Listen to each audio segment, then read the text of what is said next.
Hello class, you're welcome back again to our training video for tonight. This is still part of our ongoing virtual school system with Google Tools. So tonight I'll be talking about how to, drop learning materials for your students in Google Classroom. Virtual school system is just like what you have in your mortar and brick system, where you need to give children notes and all of that.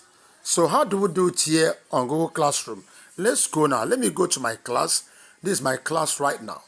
I'm going to show you. So actually, every time you log into your class, you're going to see these 3 pages. It's very important you see them. The stream page, the classwork, and the people. Now, the people is where you're going to see your students and their co-teachers, including yourself. So classwork is anything you want to drop, anything you want to do. That's what. So the stream is where the first place.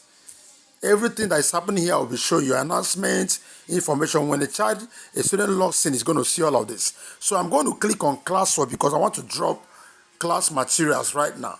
So I click on classwork. When you click on classwork, you can see I've never dropped any material for the first time. That's why the whole of this is just empty.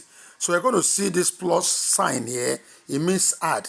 It's an addition. It's an add icon. So click on it.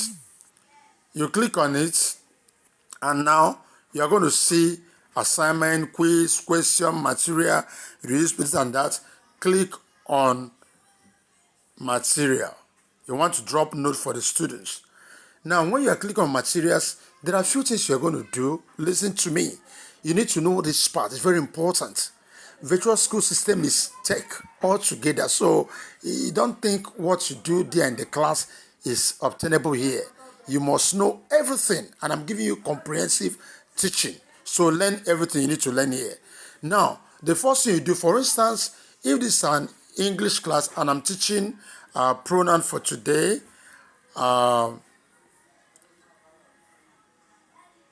okay, let me assume this is not English class as it is. It's part of my class on Google Classroom. And today I want to talk about, maybe what I want to teach is how to reuse posts on Google Classroom. This is the topic I want to teach the children, and that's the material. Now, what I will do is I will go here. Maybe I've touched this. I will now come up here. I can write.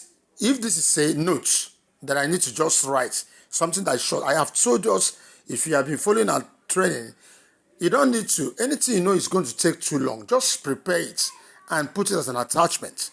But if it's a short thing, maybe what I'm writing here is few things, I can type them. The students will see it automatically. I don't need an attachment. But if it's a note that I've copied maybe in a Word document, it's something that is lengthy, all I need is to attach it. So at this moment, I can give the students, I say, please click on the link. Are you getting it? Listen to what I'm saying. I'm not going to type all of it because of time. Click on the attached link to access this lesson. I'm going to give that instruction. Now, because I say click on the attached link, that means I'm going to attach a link. Let me assume this thing now. I click on attachment. Now, the question is, where am I bringing this particular work I want to attach here?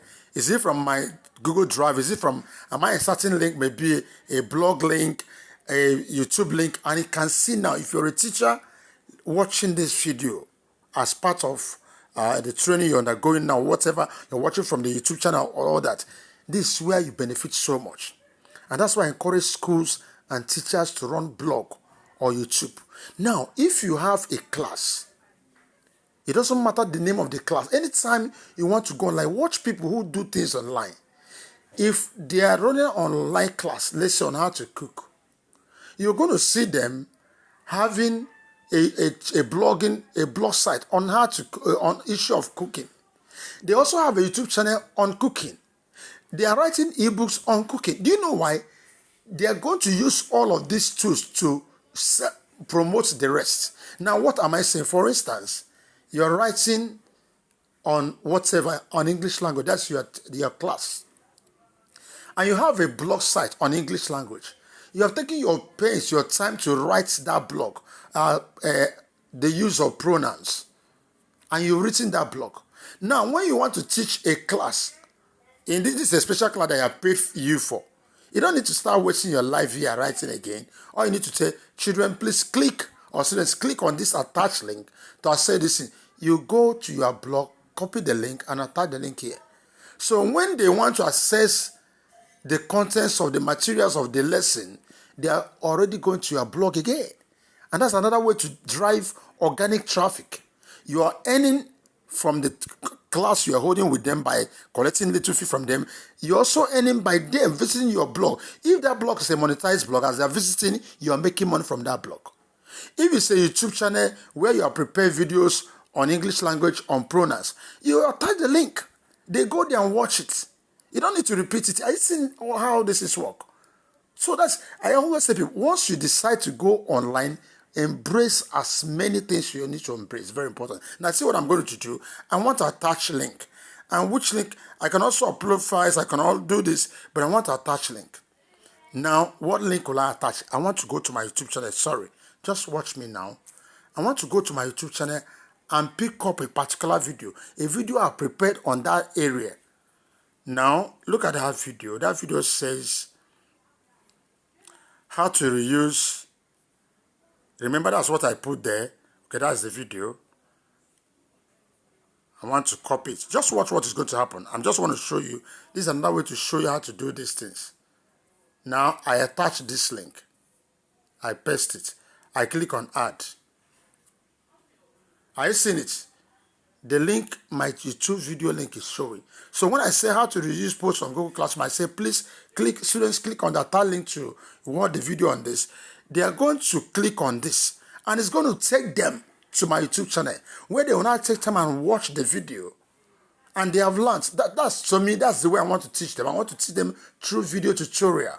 Because yes, this a kind of thing is a practical video. So I've already taught them. And that's fantastic. Now, you see the next thing before you conclude on this. Add topic. Add topic. Now, I've already prepared this before now, how to create scheme of work. Had it been I've already created scheme of work on my own, this thing. As I click on add topic, I will be able to put this under a topic. Now, because I've not done it, I've clicked on add topic. The system says, okay, since you didn't do it before now, you can still do it. Let me assume I call this one week 1 topic. Week 1 lessons. Oh, okay. Okay, I may not say week 1. I call it day 2 lessons. Maybe that's what I want to use as my scheme. And maybe my scheme is like day 1, day 2, day 3, and all that. So this is day 2 lesson. And that's where I want this particular work to be under. I click on done. Are you getting it? So this particular work now is under the scheme on day 2 lesson. So the children, when they are watching the scheme, they'll be able to see that it's a work under day 2. So even if they have missed the 2, they can refer back and say, no, this particular topic, I've not yet treated it. It's under week 1. It's under... Very simple. That's how sweet this stuff is. The last thing I'm going to teach you here before we go over, not on just 2 things. These particular materials, if you think that it's not for everyone, there's something you're going to do, but I'm going to leave that for now because we can do this for... There's a particular video that will take care of this. And that's what you're going to do. Look at this place where we have our post. Look at this particular 3 dots here. Click on it. And let me show you something. Are you seeing something here? Schedule. That means you can schedule this particular material. Now listen to me, a teacher. If you are running an online class like this, how sweet these things are. And you can take one day and prepare all your materials. But you are preparing this material. Let's say today is being Friday, you are preparing this material. But you know that the students, you want them to have this particular note or lesson next 2 weeks. You can still create the materials today. So when you now come on schedule, you know that please, this lesson will take place next 2 weeks, Wednesday. So go here, calculate the date of that day, and put your schedule. You schedule this post. You can check all of this. Are you seeing it? You can see. Just put the date you want and click OK. I cancel because I'm not doing it. Put the date, put the time. Once you do that, that post will not be shown to the, you'll be seeing it, but the students will not see the particular, that material until the day you schedule that they see it. But you have done it to save your time because you feel that maybe the particular day, that day I may not have time to create this content. Let me not disappoint my students. So I create it now that I have my time, but I schedule it. So this is how to put materials, learning materials on your classroom for your students. Like I told you, you can write ordinary tests, you can put image, you can make a video, you can get materials from the drive, you can put blog material, you can put link, you can do anything. However you want to teach your students, you can do it. And once you are done, like in my own case, I'm done now, I click on post. Okay, now look at what the step reminded me. I have not put the title yet, material title. Okay, I call it today's lesson. That's what I call my title of the, because you need to put the title of that particular material you're putting. It may be pronouns, you put it. Here now you give your instruction. Now I click on post. As I posted this now, all my students will see everything. You can see it. The post is under the 2 lessons, scheme of work, and the name of the post says today's lesson. If you are a subject, it may be quadratic equation, it shows here. They say, oh, wow, our teacher has dropped a lesson on quadratic equation. Let's go and go through it. And maybe a video you attach, they go and watch it. Oh my goodness, this is so sweet. And that's how it works. So follow this and start doing your own right now. If you're watching this video from anywhere in the world and you're not part of our ongoing free tutorial class on virtual classroom system with Google Tools, let me know from the comment box and I'm going to add it to this class. You're going to enjoy it. We're running it free. Stuff like this are not always free, but this time around, say, let us do it free. Don't miss it. I stop at this point. Thanks for watching.